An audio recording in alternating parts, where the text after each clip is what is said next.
Bueno, entonces les decía que si efectivamente la tentación la tenemos cuando estamos en desolación, entonces también tenemos que reconocer que Jesús tuvo consolaciones y desolaciones. Porque solamente en desolación hay tentación. Tenemos una consolación muy conocida de Jesús, ¿no?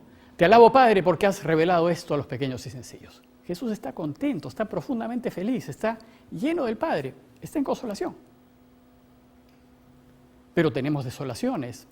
Dios mío, ¿por qué me has abandonado? O sea, tenemos consolaciones y desolaciones.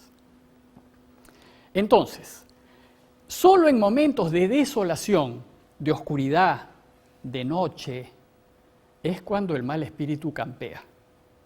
Solamente en esos momentos. Y en esos momentos nos tiene a su merced.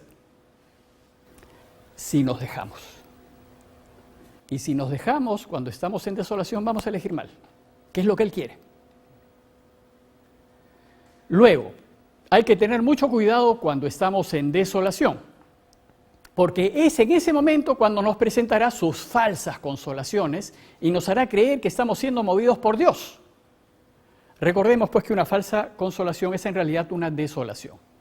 Por tanto, es sumamente necesario saber cómo actuar en desolación y para esto, como hemos visto ya antes, Ignacio nos ofrece sus primeras reglas para discernir. Entonces, estar en desolación no nos gusta porque no estamos bien, estamos con malestar, estamos prontos a la crítica, a ver la cosa negativa del otro. Eso es típico de la desolación. Cuando yo estoy en desolación, no veo lo positivo del otro, veo lo negativo. Cuando estoy en desolación estoy en dudas, en miedos, las cosas no me parecen bien, no estoy atraído a las cosas de Dios.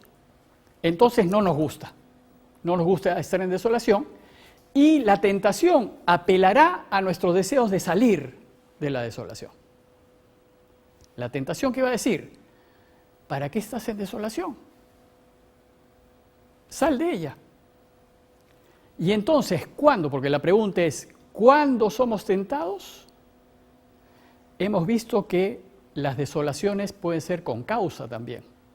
Tanto las consolaciones como las desolaciones son con causa. Y podemos tener desolaciones con causa. Por ejemplo, momentos típicos de nuestra vida.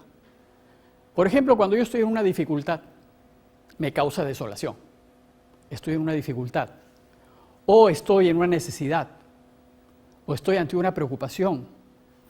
O estoy ante una urgencia, un dolor, un fracaso. O estoy en medio de un sufrimiento. O siento un vacío, una soledad. La soledad es terrible porque me produce desolación. O he sido rechazado, o no me comprenden, estoy viviendo un momento realmente incómodo. Son causas para una desolación. ¿Qué cosa nos va entonces a proponer el enemigo? ¿Para qué vas a estar viviendo con estas dificultades? Facilítate la vida. Sal de tu desolación. Cuando estamos en desolación, nos quejamos que Dios nos ha abandonado. ¿Dónde estás tú? No te veo, estoy en este problema y tú no haces nada. Le reclamamos a Dios cuando estamos en desolación. Es en esos momentos, cuando nos encontramos en medio de una desolación por dificultades, por fracasos, por rechazos, por incomprensiones, por dolores, cuando el enemigo nos anima a salir, sugiriéndonos soluciones fáciles, rápidas, cómodas, placenteras. ¿Para qué vas a estar pasando esta dificultad? Arréglate la vida, toma lo que no es tuyo, coge algo de la caja, total, nadie se va a dar cuenta. Es poquito, es una sola vez. No lo vuelvas a hacer más, claro, evidentemente, porque tú eres bueno. No lo vuelvas a hacer más. Cuando estás solo, vienen muchas tentaciones, pues. ¿Para qué vas a estar solo? Arréglate la vida. Y entonces, por no estar solo, busca soluciones fáciles, cómodas, placenteras, que te sacan de la soledad momentáneamente.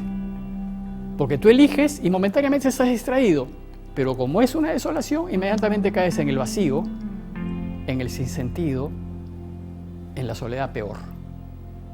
Pero al enemigo eso no le interesa, lo que le interesa es que tú elijas mal. Y las alternativas fáciles, seguras y cómodas son las salidas que son las tentaciones. Son las salidas que nos propone el enemigo para que nosotros elijamos separarnos de Dios. Y finalmente terminamos peor que al inicio, que es el texto de Lucas que les propuse en la reunión anterior, ¿no? El que está bien va a ser atacado por el mal espíritu con tanta fuerza que el final del hombre termina peor que el principio. Hay épocas de especiales tentaciones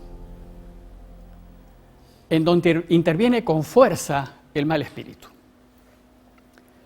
La primera época en donde interviene con fuerza el mal espíritu es en la adolescencia. En la adolescencia nosotros tomamos decisiones. Son primeras decisiones. Y siempre que tomamos decisiones, el enemigo va a querer que elijamos lo que no nos ayuda. Tomamos decisiones que nos marcan la vida. ¿Quiénes son mis amigos? ¿En qué grupos voy a estar? ¿Qué experiencias voy a tener? ¿Qué novedades? Y ahí el enemigo nos ofrece, oye, pero estás solo. ¿Por qué no nos vamos a tomar un trago, un poquito de droga? Te hace olvidar, te hace pasar bien. Te facilita, te saca de la dificultad, del abandono, del que no te sientes querido. Vamos, hombre, olvídate. Elige, que esto te va a hacer feliz. Y en la adolescencia tomamos decisiones claves. Si no elegimos bien en la adolescencia, nuestra vida va a ir de tumbo en tumbo. La segunda etapa en donde tomamos decisiones importantes, importantísimas diría yo, es en la época universitaria y posuniversitaria. Porque ahí tomamos decisiones serias. ¿Qué voy a estudiar? ¿Dónde voy a trabajar? ¿Si me voy a casar o no me voy a casar? ¿Si me voy a meter a la vida religiosa o no me voy a meter a la vida religiosa? Eso sucede en la juventud en realidad. Pero esas decisiones te marcan la vida. Y si nosotros no somos conscientes de que en esos momentos vamos a ser tentados para otra alternativa que Dios no quiere, no vamos a completar nuestra vida. Y en la madurez tiene momentos claves para la toma de decisión. Básicamente, el problema de la madurez es que no queremos aceptar que los años pasan. Entonces, como no queremos aceptar que los años pasan, el enemigo te va a decir, ¿y para qué van a pasar para ti? Tú más bien, continúa siendo joven.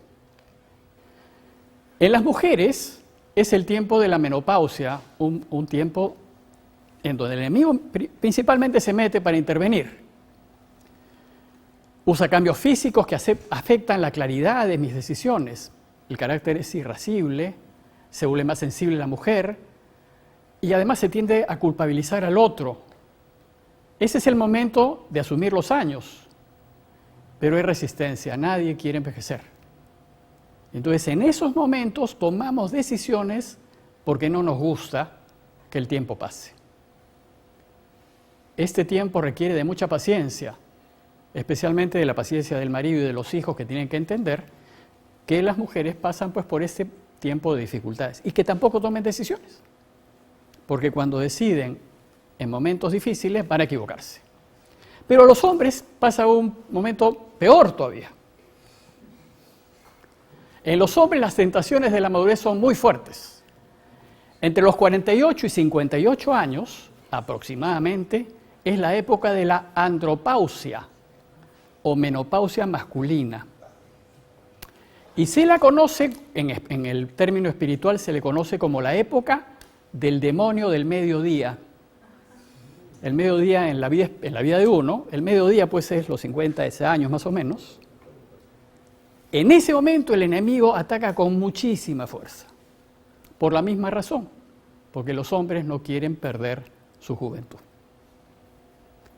En esa época los hombres se resisten a ser viejos y el enemigo aprovecha esa resistencia para tentarnos a volver a ser jóvenes. Entonces, ¿qué pasa con los hombres? Hacen tonterías. y se limitan, entonces el enemigo te ha dicho, no importa el futuro, tú ahora goza, ahora disfruta. El futuro ya lo verás en el futuro. El enemigo no te deja mirar el futuro, te deja mirar el corto plazo, bajo el falso pretexto de tú tienes que tener tu libertad, tú tienes que ser libre. Ya has tenido suficiente con mantener a tu familia y a tu mujer, ahora te toca a ti. Ese es el engaño del mal espíritu. Y entonces la familia y el futuro pasan a un segundo lugar. No les interesa. Ellos se vuelven el centro. Eso sucede. Ese es el tiempo del viejo verde. Claro. Y del cambio de look. Porque entonces empiezan a vestirse ridículamente, a vestirse como jóvenes, se tiñen el pelo, se hacen todo lo posible para disimular que la vejez los está arrasando. ¿Y qué hacen? Peor todavía, buscan muchachas mucho más jóvenes. Eso es lo que van a hacer. Se tiende a discutir más con la pareja en esta época. Su andropausia es acrecentada por la menopausia de la esposa. Y en consecuencia, es época de infidelidades y de rupturas de matrimonios. Todo se tira por la borda. Si ustedes se dan cuenta, en las familias que conocen, a esa edad, muchos matrimonios se deshacen. Porque todo se tira por la borda, porque toman decisiones en tiempos en que no deben tomarlas, porque están siendo arrasados por la andropausia. La cordura se recupera con el tiempo, cuando pasan los años, pero ya es irremediable muchas veces volver a la situación primera. El daño está hecho y ya no se puede recuperar la familia. Desgraciadamente, se elige en desolación. Cuando se asume la edad con paz y serenidad, cuando uno asume, bueno, pues ya tengo mi edad, y es mi edad, pues, o sea, ya no puedo volver atrás. Recién cuando los hombres asumen su edad con paz y serenidad, el enemigo deja de fastidiarlos, porque ya sabe el enemigo que ya no puede hacer nada. Es muy necesario entonces hacernos conscientes de qué estamos viviendo para no equivocarnos a la hora de tomar decisiones y elegir con paciencia. Bien, entonces eso es cuando nos tienta. Primer punto era cuando nos tienta. Segundo es cómo nos tienta.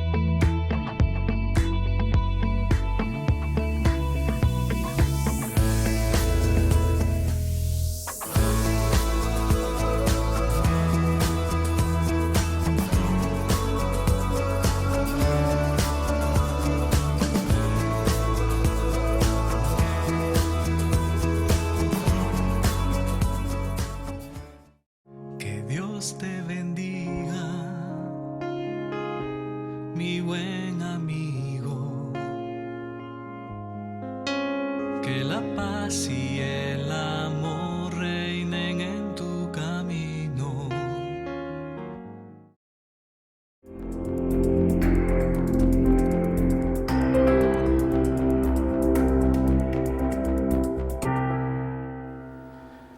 El enemigo nos tienta a través de personas, parientes, amigos, conocidos, como le pasó a Jesús con Pedro. Jesús va a ser tentado a través de Pedro. El enemigo va a usar al amigo querido de Jesús para que Jesús cambie de opinión.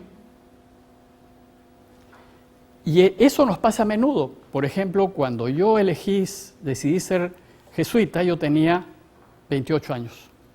Mi familia nadie tenía idea que yo estaba en esto porque nunca mostré mucha cercanía a las parroquias. No era persona de parroquia. Entonces fue una sorpresa para mi familia que yo eligiese dejar lo que estaba haciendo por hacerme jesuita. Un tío, hermano de mi mamá, muy querido mío, me llama a decirme: flaco, ¿qué locura vas a hacer? ¿Cómo se te ocurre a ti meterte de cura? Mira todo lo que vas a dejar. Mi tío pensaba que me estaba haciendo un bien, me estaba dando un buen consejo. Pero lo que él estaba siendo movido por el enemigo para que yo no dejase de lado la primera decisión y le hiciese caso. Felizmente que yo le agradecí mucho su consejo, pero le dije: mira, yo ya soy mayor de edad y quiero hacer con mi vida lo que yo quiero. Pero eso sucede tan frecuentemente que nosotros nos dejamos llevar, después de una decisión muy clara, por las opiniones de otros. Y no decidimos lo que Dios quiere, sino que el mal espíritu usará a conocidos, a parientes, para desviarnos de los propósitos que tenemos. Entonces, si eso es así con nosotros, tenemos que tener muchísimo cuidado cuando nosotros aconsejamos. Porque nosotros podemos estar desviando a las personas de lo que Dios realmente quiere. Antes, tenemos que discernir: ¿esto que voy a decir y que voy a aconsejar sale de una consolación verdadera? ¿O simplemente quiero que el otro haga lo que a mí me gustaría hacer, lo que a mí me gustaría decir? Sucede a veces con los papás, que quieren que el hijo estudie lo que ellos quisieran que estudie, porque ellos no lo han podido hacer y entonces se proyectan en el hijo y obligan al hijo a estudiar lo que ellos quieren. Eso está mal, porque le quitan al hijo la libertad. Es el hijo el que tiene que tomar sus decisiones. Y los padres deberían aceptar, aunque el hijo decida lo que los padres no quieren. La vida es del hijo. Y si el hijo toma una decisión apoyado en lo que los padres presionan, le va a ir mal, porque es una decisión presionada. No hay libertad. El hijo le va a echar la culpa a los padres del fracaso de su vida. Los padres tendrían que enseñarle al hijo a tomar buenas decisiones.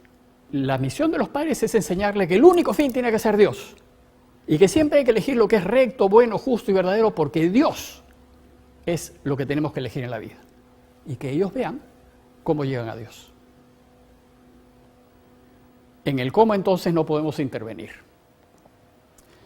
Es decir, como ya vimos, el enemigo nos ataca pues por personas, pero también nos ataca por circunstancias, por libros, revistas, películas, conversaciones, por internet.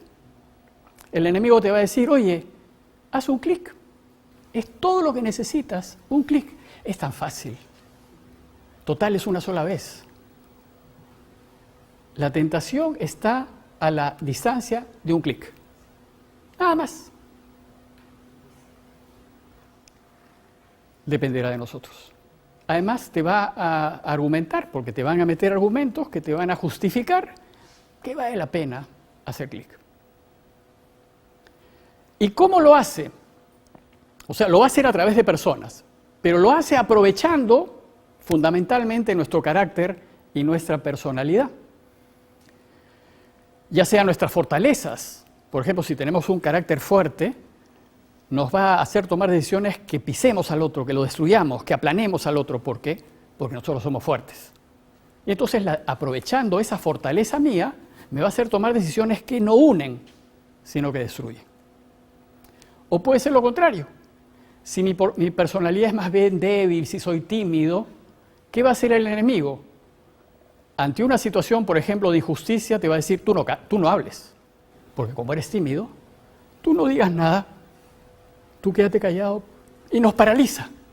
Y entonces no decimos lo que tenemos que decir.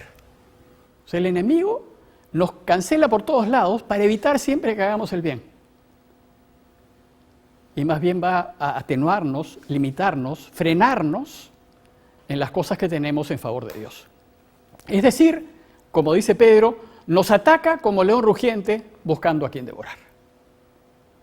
Sean sobrios, dice, y velen, porque su adversario, el enemigo, ronda como león rugiente buscando a quien devorar. Resístanle firmes en la fe.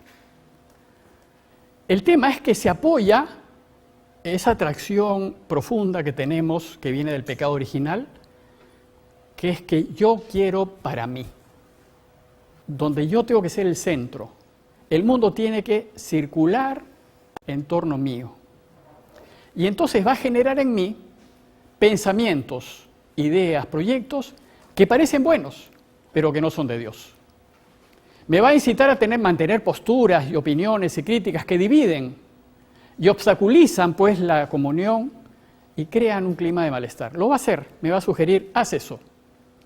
Nos va a proponer pensamientos. Esto es muy importante porque hemos dicho ya que los enemigos funcionan metiéndonos pensamientos que no nos llevan a ninguna parte o nos hacen pensar o ilusionarnos o soñar despiertos en cosas que no ayudan a hacer realidad. Porque lo único que haremos es hacer daño. Entonces muchas veces soñamos despiertos o mantenemos un pensamiento iluso que no es posible realizarlo y que si lo realizásemos, lo único que haríamos es daño.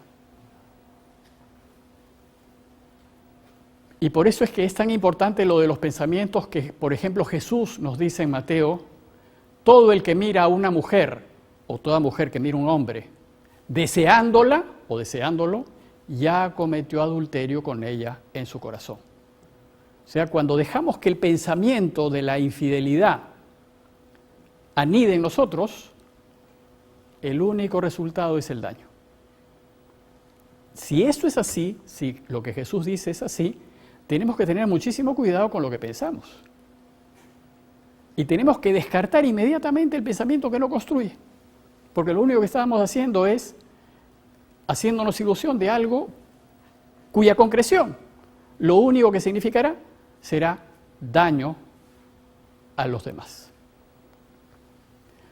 El enemigo nos crea sentimientos de temor, de desconfianza, de rencor, y nos empuja a descalificar al otro y procurar destruir todo esfuerzo de bien. Y para justificarnos en lo que estamos haciendo, vamos a racionalizar. Vamos a siempre encontrar una excusa para confirmar que lo que yo estoy haciendo está bien, aunque sabemos que está mal. Vamos a justificarnos y no vamos a querer que nos cuestionen. Nos va a molestar que otros nos digan que estamos mal y vamos a romper con los demás, con aquellos que se oponen a lo que yo quiero. Esto sucede entonces cuando estamos tentados, ¿no? Finalmente, ¿qué estrategias usa el enemigo para atacarnos? ¿Cómo nos engaña finalmente? Ignacio dice que hay 3 estrategias que él usa para tentarnos. Dice, se las resumo primero y después se las explico. Primero dice que se hará como mujer en el sentido de que es más débil que el hombre, ¿no? Esa es la manera, porque no encuentra otra imagen. Como la mujer normalmente es más débil que el hombre, nos va a decir que el enemigo se hace como mujer. Se crece ante la debilidad y se achica ante el enfrentamiento. Segundo, se hará como un falso enamorado que se desarrolla en el secreto y en la oscuridad y desaparece ante la claridad y la transparencia. Y finalmente dice que el enemigo se hace como un ladrón. Nos ataca por donde estamos flojos, débiles, necesitados y carentes, y se retira cuando nos hacemos fuertes y seguros. Y nos defendemos fortaleciendo nuestros puntos débiles. Entonces, brevemente les voy a explicar cada una de estas 3 estrategias. La primera estrategia vimos que es que el enemigo se hace como mujer en el sentido de debilidad. Y dice Ignacio, el enemigo se hace como mujer al ser débil y a la vez tenaz. Porque así como es propio de la mujer cuando discute con algún hombre, perder ánimo y abandonar, cuando el hombre le hace frente, y al contrario, si el hombre comienza a huir perdiendo ánimo, la ira, venganza y ferocidad de la mujer es grande y sin medida. De la misma manera funciona el mal espíritu. Y dice, es propio del enemigo debilitarse y perder ánimo, abandonando sus tentaciones, Cuando la persona que se ejercita en las cosas espirituales se enfrenta a las tentaciones del enemigo, haciendo exactamente lo opuesto. Por el contrario, si la persona que se ejercita comienza a tener temor, a perder ánimo, al sentir las tentaciones, no hay bestia tan fiera sobre la faz de la tierra como el enemigo de nuestra naturaleza en conseguir su dañada intención con tan crecida malicia. Entonces, esta regla es muy sencilla. Yo voy a ser tentado a hacer algo. Si yo no me opongo radicalmente, el enemigo me gana. Les pongo un ejemplo muy sencillo. Yo le he sacado la vuelta pues a mi pareja y veo que esto no lo puedo hacer, que necesito, esto está mal y necesito cortar totalmente con ella. Como ya he tomado la decisión de cortar, ¿qué va a hacer el enemigo? Porque no quiere perder. Me va a decir, sí, corta. Pero por si acaso, guárdate el teléfono. Porque tú no sabes lo que puede pasar. Cuando nosotros cedemos ante esa debilidad, estamos reventados porque ya tenemos el teléfono. ¿Cuál sería la verdadera manera de actuar? Si yo quiero cortar, corto totalmente. Corto completamente, ni teléfono, ni correo, ni nada. Simplemente desaparezco a la otra parte, porque si no, no voy a ganar. Basta una rendija para que el enemigo se meta. Si yo quiero ganar y mantenerme fiel a mi pareja, tengo que eliminar completamente cualquier vínculo que me una a la infidelidad. Si no, no lo voy a dejar. Necesito pues quemar las carabelas. No puedo volver. Tiene que ser completamente cerrado el caso. El enemigo lo que va a hacer es evitar que hagamos eso. Y entonces cuando nosotros somos débiles y no nos enfrentamos directamente, sino que damos marcha atrás y decimos, bueno, sí, pero estamos destruidos. El segundo caso es cuando el enemigo se hace como un falso enamorado. Dice Ignacio, el enemigo se hace como un falso enamorado, al querer ser secreto y no descubierto. Porque así como el hombre inescrupuloso, por aprovecharse, pretende a la hija de un buen padre o a la mujer de un buen marido, quiere y desea que sus palabras y engaños se mantengan en secreto. Porque mucho le molesta cuando la hija al padre o la mujer al marido le cuentan sus vanas palabras y su intención depravada, porque fácilmente se da cuenta que no podrá salirse con la suya. De la misma manera, dice Ignacio, funciona el mal espíritu. Cuando el enemigo trae a nuestra mente y a nuestro corazón sus engaños y persuasiones, quiere y desea que nosotros las guardemos en secreto. Pero cuando las descubrimos, dice Ignacio, a un buen confesor o a otra persona que conozca, a otra persona espiritual que conozca sus engaños y astucias, mucho le molesta, porque se da cuenta que no podrá salirse con las suyas. Y serán descubiertos sus evidentes engaños. Entonces, ¿cuál es la regla? La regla dice, mira, el enemigo siempre va a querer que sus propuestas las mantengamos en secreto. Entonces, ¿qué va a decir? Mire, esto que solamente quede entre nosotros. Típico de la infidelidad. Nadie se debe enterar. Vamos a mantenerlo en secreto, detrás. También en cuestiones de faltas de trabajo y cosas de esas, somos cómplices, nos hacemos cómplices, pero que nadie se entere. Cuando las cosas se mantienen en secreto, es claro que es del mal espíritu. Porque si fuese del bueno, yo no tendría ningún problema en mostrarlo. Porque lo de Dios hemos visto que es transparencia, es claridad. Entonces, cuando nosotros actuamos en transparencia, cuando no tenemos nada que esconder, entonces estamos movidos por el bueno. Pero cuando hay algo que queremos esconder, la cosa no está bien. ¿Por qué queremos esconderlo? ¿Cuál es la razón? El enemigo siempre va a buscar esconderlo, porque si lo sacamos a la luz, él pierde.